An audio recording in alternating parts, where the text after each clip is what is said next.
Une réunion de travail, voilà pour le contexte, pour aboutir à 2 heures d'échange entre élus et le président du Mans FC. Ce dernier se serait engagé à redresser la situation financière du club pour la fin de la saison.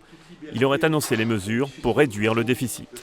Le président a donné des chiffres, à la fois sur le déficit actuel du club, sur la manière dont il entendait redresser son club et les étapes. Alors après, chacun appréciera, mais les chiffres qui étaient demandés ont été donnés.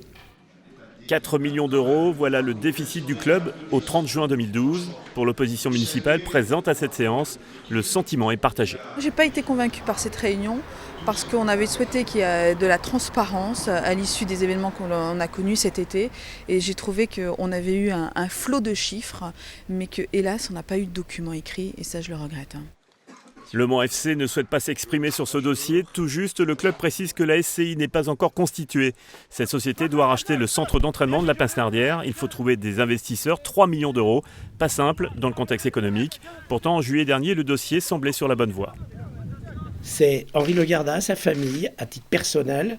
Et si on a, c'est une autre société, mais qui n'a rien à voir, qui est plutôt une société holding. Le contexte de l'été a probablement refroidi l'investisseur. Ce type de rendez-vous entre élus et le président du club devrait se renouveler tous les 6 mois.